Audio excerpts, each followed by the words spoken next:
Alright guys, Predicting here, and today we're going to take a look at the Fansproject Stormbomb, which is pretty much today's representation of the G1 Insecticon Bombshell. So as you can see, starting off with the colors, they have a lot of similarities. You get the black and purple feet with the chrome or silver, waist and thighs, yellow here at the chest with purple around it, and the black arms, same on this guy.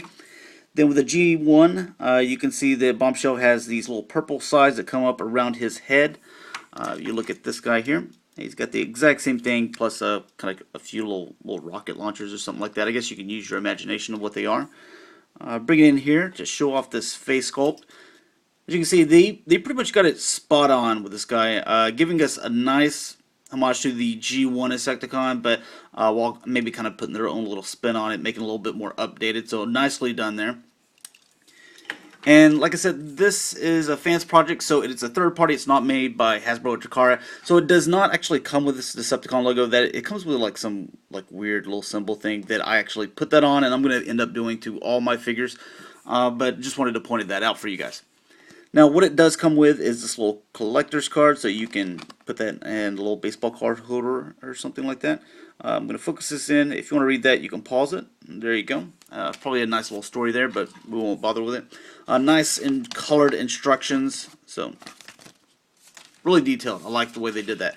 And which they didn't include in the instructions, but this seems like, I guess this is something that people are having difficulty with. It doesn't seem to be a problem on mine, so it's not that big of a deal, but it's nice that they add that in there to where they're like, hey, we made a mistake here, and we want to be able to help you guys because you did pay money, for this product. It also comes, if you got it in the first release, you probably didn't get this, but if you got it in maybe a second wave or something like that, they include these little pieces that will go on Thunder Shred here, which these seem to be a little bit more fragile. So that's why they did that. And we'll just kind of put him to the side so you can get a look at all three of them together. Now, there's two ways that you can go about this. This guy, I'm going to go ahead and tell you right now, I think he's an excellent figure. Thunder Shred, I think he's excellent as well. Now, this guy does cost about $10 more. I guess it's because he comes with this little metal chain, which doesn't seem like a $10 metal chain in my personal opinion, but whatever. I do think that he's an excellent figure for the price. Same with this guy. Now, this guy is pretty awful. He's the hardest to transform. He's the worst looking as far as robot mode and insect mode. So it's one of those things that I'm a completist because I think all three of these guys need to go together, just like Starscream, Thundercracker, and Skywarp.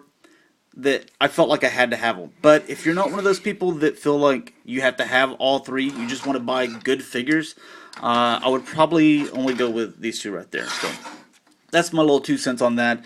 I will review each of those guys individually as well, but let's go ahead and take a look at this guy and see what he's got. Like I said, he's got these knives here. They didn't give him a gun, but all these guys kind of have like sharp weapons, and they are very sharp here at the edges. So if you're going to buy this, I would be hesitant if I was going to buy this for someone that was younger, or I would dull them down or something like that. But this is an adult collector's piece, so most people probably aren't going to do that. But taking a little 360 look at him, he's also got these little things here, and all this is articulated on here on these little ball joints, and they can move back and forth. I don't know what they're called, but if someone knows, they can put it in the comments. It doesn't really matter. And you don't have to use this chain back here. That's just something I did. I thought it looked a little bit better of it kind of draping back over here. So let's go ahead and get these weapons out, and I'll show you a couple other things that you can do with them. One, you can take the chain off, and we'll kind of set that to the side. And this back portion right here, now you do have these little slots, if you can see that right there. And same thing with these guys here. It kind of helps you guide in where you're supposed to put it. And you can snap that back there so that he's kind of got that little thing coming behind his head, just like the original Bombshell did. And then you could take these off, and he can put these in his hands. So it's the same thing. I'm not going to bother really putting them in there and taking them out. But you kind of get the idea. And he's really posable. Now you could also put the chain in these little guys, and you could hook them back up here, or you could put them in his hand, or however you want to do it. So a lot of weapon posability or playability, I guess you could say, or putting him in different poses. I think is a lot of fun. I really wish they would have came with an extra set of, just this little knife section here, because I love the fact that this kind of sits in the back, makes him look G1, but he could also have them in his hands while still keeping, these up here. So that's just my opinion, something that I thought. So I might look for one on eBay or something like that. So we're going to set these to the side. We will need those later. This right here we'll just kind of leave back there, and we'll go over articulation, and then we'll do the transformation. So his head does rotate 360. It does go up and down, so it's on a little ball joint here. His shoulder is on a ball joint, goes in and out. The shoulder pad is also on a little hinge right here, and it can rotate because it's part of transformation as well. His bicep does swivel here, does bend at the elbow, and he's got a ball joint here at the lower part of the elbow, I guess you could say. Now the hands aren't articulate or rotate or anything like that, but you don't really need it because there's so much articulation in the hands already, or in the arm. Now with the waist, it does rotate 360 degrees, and you can pull it up a little bit just like that, so you can see that there's a little bit of difference, and he can bend back and forth. So if you wanted to have him kind of bending over or something like that, then it helps out in that pose. So I thought that was a nice little attention to detail to give us that little extra bit of articulation. This waist piece, you'll kind of see me fiddling with it every once in a while, but you kind of get them in the pose you want, and then you can move these around. It's part of transformation, but these can move up and out. This section here kind of goes up and down, but I guess depending on where you put the legs, you'll need to reset these. So with the legs, they can rotate here at the thigh, bend back and forth, also side to side as well. He can bend here at the knee, excuse me, and he also has a little bit of foot tilt there. He can also go in and out with it, and same at the toe as well. Alright, so let's go ahead and get this guy transformed. First thing that we're going to do is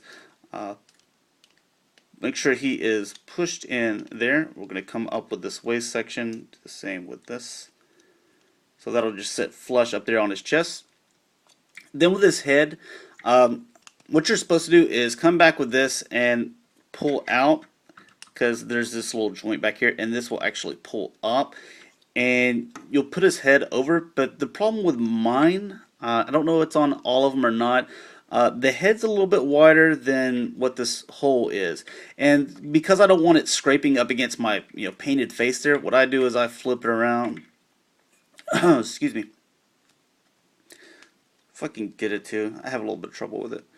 But I flip it around, that way if it's going to be scraping on anything, it's on the back of his head, and no harm, no foul.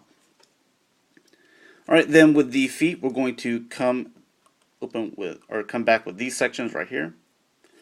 Then you're going to kind of close that up just like so. Do the same with this one. Bring in that toe and bring the foot around. We'll move these out to the side. And with the section here, you're going to rotate here at the thigh, connect those, and there's little connectors right there, and make sure it clicks all the way in, and the way it kind of sits flush up there. Then with these arm sections here, what you're going to do, this one kind of already did it, so I'll bring it back to where you guys can see. This is the way the shoulder would be, and let me make sure this is focused in. You're going to extend this all the way, just like so, so that you can rotate the shoulder pad. Do the same with this one here. I'm going to extend it all the way so you can rotate with the shoulder pad. There we go.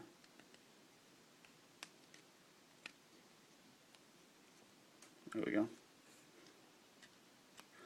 And then we're going to bring these arms in just like so,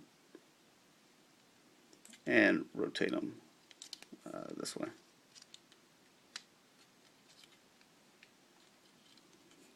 And it'll sit just like so. Go ahead and do the same thing with this one. I rotated that one. And then there is a little peg right here, and there's a little hole right in there, so you'll just push down on those arms, push down on that one. With this section here. I'm going to push this in, just like so. Push that one in, and that'll all fit flush. I can go ahead and come out with these little legs here, extend those.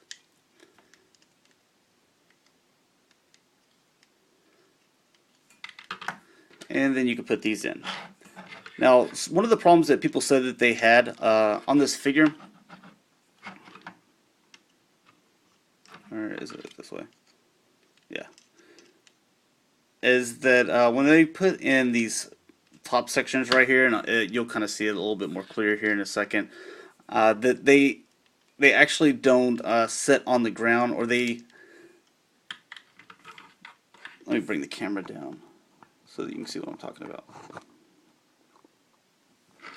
That these sections right here, that it's this portion that sits on the ground and not this, so it doesn't look right. I mean, I think that's a really small complaint, to be honest, but mine seems in pretty decent condition, or at least it did the other day, to where I could actually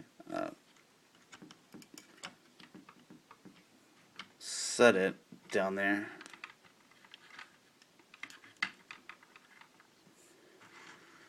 Yeah, you can set that down there, but then you have the middle ones that don't touch the ground, which it's really nitpicking at this point, I think, but it is something to keep in mind. This section right here is articulated, so you can bend right here. You can also bend at this section here. I'm sorry. Bend this section, and at this one as well. So you can bend here. There you go. And then bend this section as well. So you can kind of get them whichever way you'd like.